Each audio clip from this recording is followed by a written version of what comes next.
আওয়ামী লীগের ইহুকালের রাজনীতি শেষ করে দিয়ে গেছেন প্রফেসর ইউনূস। এটা আওয়ামী লীগ এবং হাসিনা জানে, যার ফলে আওয়ামী লীগের লোকজনের মূল ক্ষোভ, এমনকি জামাতের চাইতে বেশি ক্ষোভ এখন ডক্টর ইউনূসের উপর।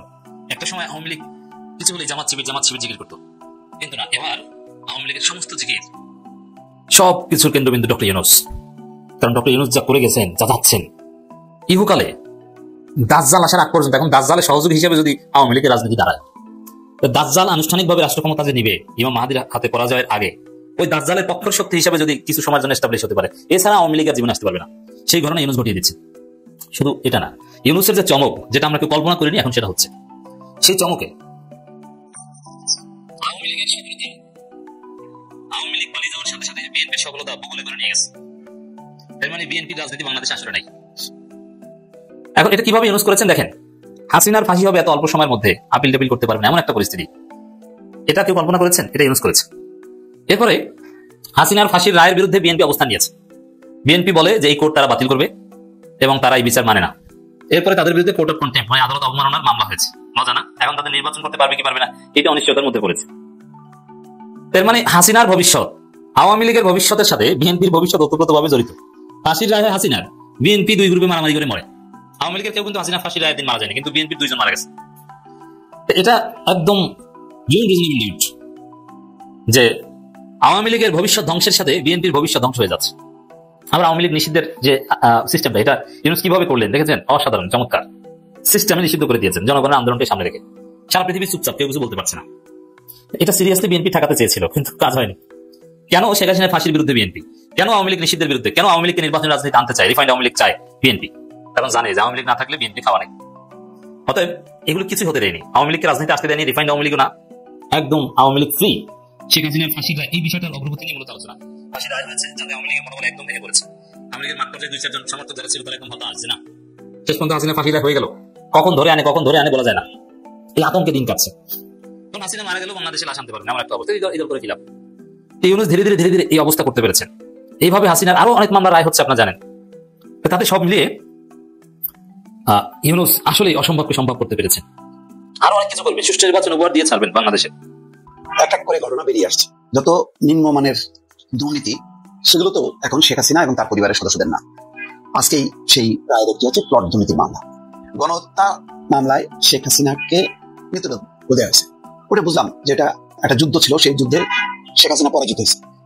যে পরাজিত হয় তার বিচার হয়, কারণ সে ক্ষমতায় থাকতে সে প্রচুর রক্তপাত ঘটিয়েছে। সুতরাং যারা বিজয়ী তারা বিচার করবে, সেটার এক প্রকৃতি। কিন্তু আপনি যদি এখন ওই লকারে সোনা দানা থাকে 832 ভরি, তারপরে ওই যে পূর্বাঞ্চলের প্লটও আপনাকে নিতে হয়, কেমন দেখেন তার এখন হাড়ে হাড়ে টের পাচ্ছে। আজকে সকালবেলা কি দেখলাম, শেখ হাসিনা দণ্ড এই সংক্রান্ত 3টা মামলায় 21 বছর, তারপরে জয় পুতুল ছেলে মেয়ে তাদের 5 বছর করে দণ্ড হয়েছে। প্রতিমন্ত্রী শরীফ তার হয়েছে 18 বছর, অন্যান্য কর্মকর্তাদের হয়েছে। মামলার পর্যবেক্ষণটা খুব ইম্পর্টেন্ট। কি বলছেন এই মামলার সাথে? বলছেন যে সরকারি সম্পত্তি নিজের নামে নিয়ে রাষ্ট্রের সঙ্গে বিশ্বাসঘাতকতা করেছেন শেখ হাসিনা। তার মানে শপথ দিয়েছিল তিনি যে রাষ্ট্রের আইন কানুন সম্পত্তি সবকিছু তিনি রক্ষা করবেন, কিন্তু তিনি আমানতটাকে খেয়ানত করেছেন। অর্থাৎ ওই সম্পত্তিটা, রাষ্ট্রের যে সম্পত্তি, সেটা নিয়ম বহির্ভূত ভাবে তিনি নিজের নামে লিখেছেন। তাই বলছেন যে রাষ্ট্রের সঙ্গে বিশ্বাসঘাতকতা করেছেন শেখ হাসিনা। একই সাথে প্লট নেওয়ার জন্য যে হলফনামা দেওয়া হয়েছিল তাতে নোটারি করা ছিল না বিধায় সেই হলফনামা জাল নথি ছিল বলে রায়ে উল্লেখ করেছে আদালত। একই সাথে প্লট বরাদ্দ দেওয়ার ক্ষেত্রে রাজুকের বিধিমালা বা কোনো নিয়ম অনুসরণ করা হয়নি বলেও রায়ের পর্যবেক্ষণে বলেছে আদালত। অর্থাৎ এই দেওয়ার ক্ষেত্রে রাজুকের যে বিধিমালা নিয়ম যেভাবে প্রসেস করতে হয় সেটা কিছু করা হয়নি। এখন এটা বলেন যে এটা কোনো কথা হলো? শেখ হাসিনা, শেখ রেহানা তার পরিবারের বিরুদ্ধে এই বছরের শুরুতে মোট 6টি, এই 6টার মধ্যে 3টা আজকে হয়ে গেল, আর 3টা বাকি আছে, ওই যে শেখ রেহানা, ববি আর হচ্ছে টিউলিপের জন্য। এটা খুব ইন্টারেস্টিং, কারণ এখানে টিউলিপ হলো ব্রিটিশ এমপি, তারও মানে দণ্ড হওয়ার একটা পরিস্থিতি তৈরি হয়েছে। প্লট দুর্নীতির 6 মামলাতে সাবেক প্রধানমন্ত্রী শেখ হাসিনাকে আসামি করা হয়েছে। প্রতিটি মামলারই বিবরণ একই রকম। তো দেখেন এখানে পূর্বাচল নতুন শহর প্রকল্পে 10 কাঠা করে 6টি প্লট বরাদ্দ অনিয়ম এবং দুর্নীতির অভিযোগ অনুসন্ধান করে দ্রুত। আমি বারবার বলছি যে এত নিচে নামা উচিত হয়নি, এই প্লট দরকার ছিল না। প্লট উনি তার সরকার বিতরণ করবে অন্যদেরকে, পাবলিককে, মানে তিনি কিভাবে নেন? এটা হয় না। আমাদের মতন গরিব দুঃখী মানুষদেরকে তো দিবে, যাদের এই ঢাকা শহরে আমাদের প্লট কেনার ক্ষমতা নেই। তিনি কি করলেন? তিনি নিজের নামে নিয়ে নিলেন। শেখ হাসিনার কি এই ক্ষমতা নেই? আর তাছাড়া তো ওনার বক্তব্য কি, যে তিনি আসছেন কোনো কিছু তার জীবনটা তিনি উৎসর্গ করছেন, এগুলি তো খুবই নীতি কথা। এখন যদি ওই নীতি কথার সাথে যদি লকারে তার পাওয়া যায় 832 ভরি গহনা, হ্যাঁ সেখানে নৌকা আছে, এগুলো স্বর্ণ তো উপহার পেয়েছেন। উপহার পেলে আপনি পার্টি ফান্ডে দেন, সরকারি ফান্ডে দিয়ে দেন, তা তো দেন নেই, নিজের লকারে রেখে দিচ্ছেন। কত বড় অন্যায়, কত বড় নিম্ন মানের কাজ এটা হয়েছে, এটা কল্পনা করতে পারে। উনি যখন পাওয়ার পান, উনি আওয়ামী লীগের সভা নেত্রী হিসেবে পান, উনি প্রধানমন্ত্রী হিসেবে পান। তার মানে উনি ব্যক্তি না কেনে প্রতিষ্ঠান, তাহলে তুমি দলকে দাও অথবা সরকারকে দাও, কোনটাই তিনি না দিয়ে ওনার ব্যক্তিগত পকেটে ঢুকেছে। বুঝেন ওনার মানে চিন্তা চেতনার হাইটটা কি, এটা একটু বোঝার চেষ্টা করেন। আমার এই কথা শুনে অনেক আওয়ামী লীগের নেতা কর্মীরা ক্ষুব্ধ হবেন, কিন্তু ভাবেন ভাই, ভাবেন এখনই ভাবনার সময়, এখন তো ক্ষমতা নেই, আস্তে আস্তে ভাবেন যে কি আপনারা করছেন আর কি করা উচিত ছিল। আসলে দর্শক, আপনাদের সামনে আজকে নিয়ে হাজির হয়েছে। আপনারা হয়তো অবশ্যই ইতিমধ্যে শুনেছেন, শেখ হাসিনার নামে অগ্রণী ব্যাংকের প্রিন্সিপাল শাখা অর্থাৎ মতিঝিলে 2টি লোকার থেকে 832 ভরি সোনা উদ্ধার করা হয়েছে। চিন্তা করতে পেরেছেন? 1 2 3 4 5 6 এরকম না, কিন্তু 832 ভরি সোনা। ধারণা করা হচ্ছে এই সোনাগুলো শেখ হাসিনা, শেখ রেহানা এবং পুতুলের এই 3 জনের নামে 2টি লোকার থেকে এগুলো উদ্ধার করা হয়েছে। শেখ হাসিনা তার নির্বাচনী হলফনামায় তিনি ঘোষণা দিয়েছিলেন যে তার নামে 2টি লোকার আছে। সেই হলফনামার প্রেক্ষিতে দুদক আদালতে একটি অনুমতি প্রার্থনা করেন যে ওইখানে কি আছে, ওই লোকারের ভিতরে কি আছে সেটি দেখতে হবে। অবশেষে আদালত রায় দেন যে হ্যাঁ, এটি দেখা যাবে। তখন দুদক এবং এনবিআর এবং বাংলাদেশ ব্যাংকের প্রতিনিধি, অগ্রণী ব্যাংকের প্রতিনিধি, এরা গিয়ে ওই লোকারটি ভাঙার পরে সেখান থেকে একের পর এক স্বর্ণগুলো চকচক চকচক করতে করতে বেরিয়ে আসে। মজার ব্যাপার হচ্ছে শুধু স্বর্ণই নয়, এখানে সোনার নৌকা, একেবারে সোনা দিয়ে চকচক করা সোনার নৌকা সেখান থেকে উদ্ধার করা হয়েছে। এবং আরো একটি মজার ব্যাপার যেটি, সেটা হচ্ছে সোনার হরিণ উদ্ধার করা হয়েছে। এতদিন আমরা এই যে ছাত্ররা যে আন্দোলন করেছে, তাদের কাছে একটি কনসেপ্ট ছিল যে চাকরি মানে সোনার হরিণ। শেখ হাসিনার সময়ে আমরা যারা চাকরির বিভিন্ন সময় আবেদন করেছি, আমরা বলতাম, বন্ধু বান্ধবদের সাথে কথা প্রসঙ্গে বলতাম যে বর্তমানে চাকরির বাজার, চাকরি তো সোনার হরিণ হয়ে গেছে। ঠিকই দেখেন, সেই সোনার হরিণ মানে এত মূল্যবান বস্তু সেটা, যে চাকরিকে আমরা সেই সোনার হরিণের সাথে তুলনা করতাম। আর ঠিক সেই সোনার হরিণ শেখ হাসিনা লোকারের ভিতরে লুকিয়ে রেখেছে, লোকারের ভিতরে রেখেছে। তো চাকরি পাবে কি করে মানুষ? সোনার হরিণ তো সে লোকারে লুকিয়ে রেখেছে। ওই সোনার হরিণ যদি বাইরে ছাড়া থাকতো তাহলে না হয় ছেলেপেলে চাকরি পেত, কিন্তু সে তো ওইটাকে ছাত্রলীগের জন্য, তার সোনার ছেলেদের জন্য ওইখানে লুকিয়ে রেখেছিল লোকারের ভিতরে। পরে ছাত্রলীগকে খুঁজে খুঁজে ওই লোকার থেকে বের করে তাদেরকে একটু একটু করে দেওয়া হয়েছে, তারা স্বাবলম্বী হয়েছে, কোটিপতি হয়েছে। এই 832 ভরি সোনার দাম কত জানেন আপনারা? যদি এখন 2,09,000 টাকা করে আজকের রেট, সেই হিসাব যদি করেন তাহলে প্রায় 18 কোটি টাকা মতো আসে। একটু হিসাব করে দেখেন, 18 কোটি টাকা কম বেশি। এই সোনাগুলো কোথা থেকে আসছে? শোনা যাচ্ছে এই স্বর্ণগুলো সব তিনি গিফট পেয়েছেন বিভিন্ন জনের কাছ থেকে। তার গিফট তো মনে করেন যে তেলবাজি গিফট আর কি। এখানে মজার একটি ঘটনা বলে আমি শেষ করবো। তিনি, তার স্বর্ণ থাকতেই পারে, কিন্তু প্রশ্ন আসছে তখন যখন তিনি বারবার বলতেন, প্রতিটা মুহূর্তে প্রতিটা সেকেন্ডে ফ্যাট করে কেটে ফেলতেন আর বলতেন, আমি তখন নিজের জন্য কিছু করি নাই, আমি তো যা করেছি সব জনগণের জন্য করেছি। তো জনগণের জন্য স্বর্ণ কি জনগণের জন্য? ঠিক আছে, জনগণের স্বর্ণ তাহলে জনগণের ভিতরে ভাগ করে দেওয়া হোক। একটা গল্প দিয়ে শেষ করি। এক এলাকায় একটা মেয়ে তার দুনিয়ার মানে খাটতি কাজ করে বেড়ায় আর কি, অশ্লীল কাজ কাম করে বেড়ায়, রাত বিরাচ্ছে, ঘরের বাইরে থাকে, ঠিক মতো বাড়িতে ফেরে না। তো একদিন তার ছোট ভাইটা দেখে যে তার ওই বোন মাজার থেকে, বহু রাত্রে মাজার থেকে ফিরছে। তো বলছে, আপু তুই মাজারে যে কি জন্য মাজারে গেলি এবং সেখানে যে কি চাইলি? তো বলছে, আমি তো আমার নিজের জন্য কিচ্ছু চাই নাই, এই যে আমি এত কিছু করি, আমি আমার নিজের জন্য করি, আমি মাজারে গিয়ে আল্লাহর কাছে শুধু চাই তোর জন্য একটা দুলাভাই, আমি নিজের জন্য কিচ্ছু চাই না, তোর জন্য একটা দুলাভাই চাই। মা বাবা একসাথে জিজ্ঞাসা করছে যে কি করিস মাজারে যে বা এখানে ওখানে গিয়ে? তো বলছে, মা আমি আমার নিজের জন্য কিচ্ছু করি না, আমি যা করি সব তোমাদের জন্য একটা জামাই খুঁজে বেড়াচ্ছি। তো শেখ হাসিনা যা করেছে তার নিজের জন্য কিচ্ছু করে নাই, সব জনগণের জন্য। এই 832 ভরি স্বর্ণ সব জনগণের জন্য, তার নিজের কিচ্ছু নাই। আমি তো নিজের জন্য কিছু করি নাই। ফজলুর রহমান সাহেব একটা কথোপকথনে এসে বলতেছে এক জায়গায় যে উনি যা বলছে কারেক্ট বলছে। উনি এখন যেটা বলতে যাচ্ছে যে আমি বিচার কার্যকে অস্বীকার করছি এটা বলবো না বা বলি নাই, আমি বলছি যে আদালতে বিচার হচ্ছে এই আদালতটা ঠিক নাই, কারণ এই আদালতটা শেখ হাসিনার আমলে বা শেখ মুজিবুর রহমান সাহেবের আমলে আন্তর্জাতিক অপরাধ ট্রাইব্যুনাল হিসাবে আদালতটা গঠিত হয়েছিল, সেখানে আন্তর্জাতিক মানে বিচার হতো। কারণ আন্তর্জাতিক এই জন্য যে ওইখানে যে যুদ্ধাপরাধীদের বিচার হয়েছে, তখন ওইখানে পাকিস্তান ইনভলভ ছিল, ইন্ডিয়া ইনভলভ ছিল, ইভেন কি আমেরিকা ইনভলভ ছিল, 7 সিল পাঠিয়ে দিয়েছিল, সেটা একটা আন্তর্জাতিক বিচার ছিল। কিন্তু শেখ হাসিনা এটা আন্তর্জাতিক বিচার না, এটা আভ্যন্তরীণ বিচার, মানে ইন্টারন্যাশনাল ফাইট না, ডোমেস্টিক ফাইট। উনি বুঝাতে চাইছেন তার বিচার ডোমেস্টিক আদালতে হতে হবে। আমি আদালত নিয়ে প্রশ্ন করছি, আমি বিচার নিয়ে কোনো প্রশ্ন করি না, আমি চাই হাসিনার বিচার হোক। এখন উনি এই ধরনের কথা বলতেছেন।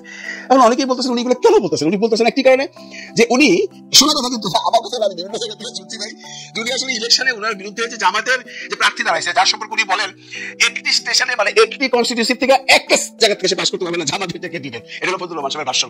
অথচ কিশোরগঞ্জের মানুষের সাথে কথা বলতে শুনছি ফজলুর রহমান সাহেব পাস করতে পারবে না, পাস করবে জামাতের লোকজন। আমি শুনছি কিশোরগঞ্জের লোকজনই বলতেছে, আমি তো কিশোরগঞ্জে যাই না, আমি তো অনেক দূরে বসে আছি। কথা হয়তো সবার সাথে জামাতের যে পার্টি, যে প্রার্থী অসম্ভব স্ট্রং, ফজলুল রহমান সাহেব জিততে পারবে না। ফজলুল রহমান সাহেব চাইতেছে যে ভাই এতে সরে যাওয়ার জন্য কি হবো, এমন কিছু করি যে মামলা হয়ে আমার প্রার্থীটা বাতিল হয়ে যায়, এমন কথা বলা হচ্ছে। বিভিন্ন লোকজন বলতেছে, আসলে এটা সত্যি কিনা আমি জানি না, ফজলুল ভাই নিজেই থাকবো। ফজলুল ভাই কথা সত্যি নাকি বাসিতে কয় হাসান আলী সাহেব আপনি জানেন, আমি শুনছি বাসি কইতাছে আপনার লাগি পপুলারিটি নাই, আপনার লাগি অনেক ধরনের উল্টাপাল্টা গানে কথাবার্তা আছে, সামনাবাজির কথাবার্তা আছে, শুনলে কথা আমি জানি না ভাই। আমি যদি যাইতাম তাহলে বুঝতে পারতাম যে আসলে আপনার ঘটনা কি, আপনার পপুলারিটিটা কত ঢুকে হেলে। তো যাক এই যে মামলাটা, এই মামলাটা রোববার দিন শুনানি হইব। ফজলুল ভাই কিন্তু ভয় পাচ্ছে না। ফজলুল ভাই বলতে যে আমার যদি আদালত যে কোনো সাজাই দেন, তার মানে উনি আসলে উনার চেয়ে বেশি দোষ কাদের জানেন, এই যারা উনাকে ইন্টারভিউ ফিন্টারভিউ করে। আজকে যে ইন্টারভিউটা দেখলাম, উপস্থাপক খুঁজে তারে উত্তেজিত করে। ফজলুল ভাই এটা বুঝে না। ফজলুল ভাই মনে করে কি আমার খুব ভালোবাসে লেগে আমাকে জানতে চায়, আসলে ওনাকে খুঁজায়, এমন এমন প্রশ্ন করে ফজলুল ভাই খেপে যায় উল্টাপাল্টা কথাবার্তা বলে। কিন্তু একজন এত বড় রাজনীতিবিদের এইভাবে কথা বলা তো কোনোভাবে উচিত না। কারণ আমরা সবাই জানি আদালত অবমাননা করলে এই সাজার কোনো কেউ পা পাইতে পারে না। যদি এটা কোনো বড় সাজা হবে না, যদিও হয় 1 বছরের কারাদণ্ড হবে, 1 বছরের কারাদণ্ড যদি হয় তত ফজলুল ভাই ইলেকশনে চলে গেল। আর ওই দুষ্ট ভোটার বলতেছে উনি নাকি এটাই চেয়েছে যে ইলেকশনের জন্য করতে নয়, কারণ উনি জামাত পাস করবো সবাই করতেছে।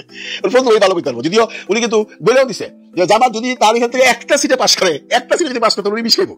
কত বড় চ্যালেঞ্জ দেখছেন, এর চ্যালেঞ্জ কোনদিন শুনছেন আপনারা? উনি তো আওয়ামী লীগের ভোটগুলো পাওয়ার জন্য আসলে এই সমস্ত ক্রিয়াকর্ম করতেছে, কথা কথা আওয়ামী লীগকে সাপোর্ট করতেছে। এটা আমরা বুঝি, এটা খালি করি না। এই যারা ইলেকশন নামছে সবাই আওয়ামী লীগের যারা আছে, যারা আওয়ামী লীগের মানে নিশ্চুপ ভোট, তাদেরগুলো নেবার জন্য তো এখন সব তুলি উঁচু করে লাগছে। ফজলুল ভাই এই ব্যাপারে দোষ দিচ্ছি না, আওয়ামী লীগের ভোট উনি পাইবো কিনা। আরেকটা প্রবলেম আছে, ওইখানে আওয়ামী লীগের আরেকজন আছে আমাদের সুইডেন থেকে গেছে, কাদের শেফ করে নাম, ওনার এলাকাতে ওনার ইলেকশন করবো, উনিও পয়সা করে দিয়ে গেছে। সুইডেনে ছিল Swedish citizen plus Bangladesh citizen, উনি ইলেকশন করতেছে। উনি আওয়ামী লীগের থেকে মানে আওয়ামী লীগের প্রার্থী, মানে মনে আওয়ামী লীগের প্রার্থী। ইন দ্যাট সেন্স উনি আওয়ামী লীগের সময় চেয়ারম্যান ছিল উপজেলার, বাট কোনো অন্যায় করে যার জন্য তার বিরুদ্ধে কোনো রকম মামলা হামলা কিছু হয় না, লোকজন তারা ভালোবাসে। তার সাথে কিন্তু ফজলুল ভাই আপনার লোক নিব এবেলা খাওয়া যার তার নাঙ্গুলের সিফা দিয়া এবেলা কিন্তু শক্তিশালী, তারপরে হলো জামাত, তারপরে আপনি এর মধ্যে যদি আপনি সমস্ত পাগলামি চাকরি করেন তাহলে কেমন ফজলুল ভাই কত দিই মানুষ ভোট দিব? এই যে আইসা যাইছে তাই কয়ে ফেলার মানুষের সম্বন্ধে হঠাৎ করে আদালত সম্বন্ধে কথাবার্তা বলেন, হাসিনার বিচার সম্পর্কে আপনার কোনো দরকার আছে? হন এই ইলেকশনের আগে কি লাভ? এগুলো করে পপুলারিটি বাড়বো না পপুলারিটি কমবো? একবার ভাবুন যে দেখি কি সব কথাবার্তা আপনি কইন।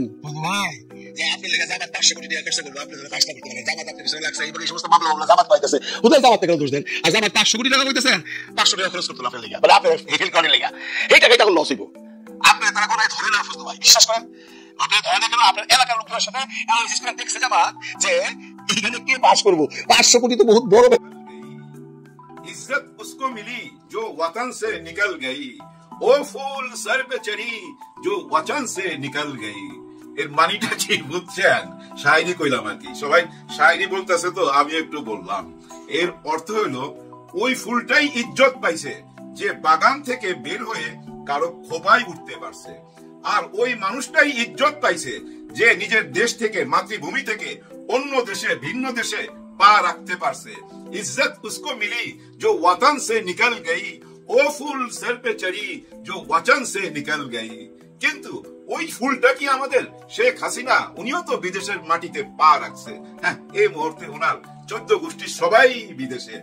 তাদের কি একই ইজ্জত আমাদের প্রবাসী ভাই বোনদের মতো? নিশ্চয়ই না। তবে একটা জায়গায় মিল আছে, প্রবাসী ভাই বোনরা রেমিটেন্স পাঠায়, ওনারাও টাকা পয়সা পাঠায়। হ্যাঁ, শেখ হাসিনাও পাঠায়, তার আত্মীয় স্বজনরাও পাঠায়। কাদের কাছে পাঠায়? ওই যে মিছিল করার জন্য, গান পাউডার কেনার জন্য, লকডাউন শটডাউন করার জন্য টাকা খরচ করতে হয়। টাকা ছাড়া কিছু হয় না। হ্যাঁ ভাই, টাকা ছাড়া কেউ মাঠে নামে নাই। প্রত্যেকের টাকা পাইছে, মাঠে নামছে। ইদানিং টাকা দেওয়া বন্ধ করে দিছে, যার জন্য ওই রায় হওয়ার পরও দেখেন কোন রকম উচ্চবাচ্য নাই। কেন টাকা দেওয়া বন্ধ করছে? দেখেন যার কাছেই পাঠায় ওই না খায়া ফেলায় সিংহভাগ, আর মার্কেটে ছাড়ে মানে মাঠে ছাড়ে চাইরা না, আর ওই বারোয়ানা ওই নেতা খায়া ফেলায়, লোকাল নেতা খায়া ফেলায়, যার জন্য উনি আর টাকা পাঠায় না। উনি এখন যা কিছু বলার এই অডিও কলে বইলা দেয়। এর মধ্যে ওনার ওই যে সোনা ধরা পড়লো, মানে স্বর্ণ ধরা পড়লো, ওই স্বর্ণ নিয়ে দেখেন সবাই বলা বলি করতেছে যে এগুলা নকল, এগুলা তামা দিয়ে বানানো, সোনার পানি দিয়া ধোয়া, এগুলা ইউনূস সরকার করছে শেখ হাসিনারে বেজ্জতি করার জন্য। এগুলা সব নাটক। এগুলা কিন্তু অলরেডি বট বাহিনী বলা বলি শুরু করছিল, কিন্তু ওর মধ্যে ওনার অডিও কল চলে আসছে, কারণ উনি কথা না বইলা থাকতে পারে না। জানেন, উনি ওই যে সার্জিসের বিয়ার পাঞ্জাবি নিয়েও তো কথা বলছে, প্রচুর কথা বলতে হয় উনাকে।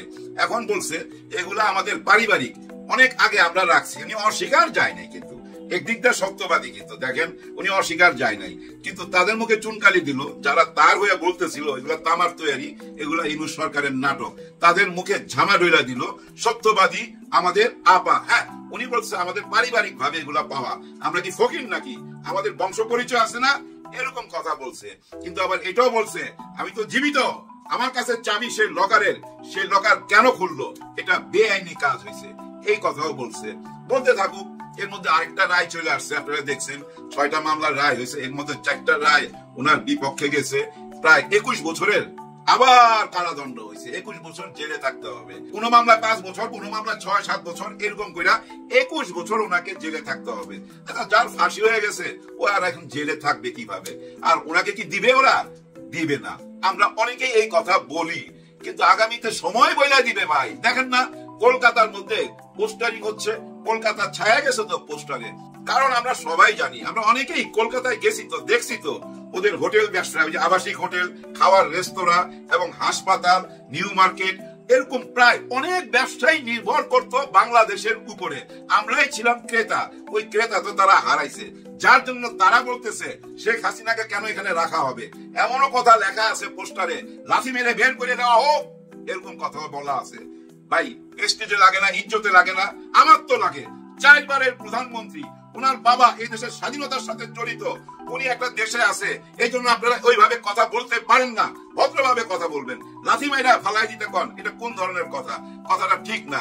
যাই হোক, আমার মনে হয় শেখ হাসিনা যদি চলে আসতো ভাই, নিজেকে যদি আইনের হাতে তুইলা দিত, মারাত্মক একটা ঘটনা ঘটতো। হ্যাঁ ভাই, এই দেশের যা ভক্ত উনার আমি দেখলাম গত 15 মাসে, ওরা না বুকে সাহস পাইতো এবং তারা এই জেলখানা থেকে মুক্ত করার জন্য ঝাঁপায়া করতো যদি উনি আসতো। আচ্ছা ধরে নেন বিচারের রায় ঘোষণা হয়েছে এবং রায় পরিপূর্ণ হয়েছে, ফাঁসি হয়ে গেছে, তারপরও তো ভাই পুতুল রয়ে গেছে, জয় রয়ে গেছে, তার ছেলে, তারাও তো রয়ে গেছে।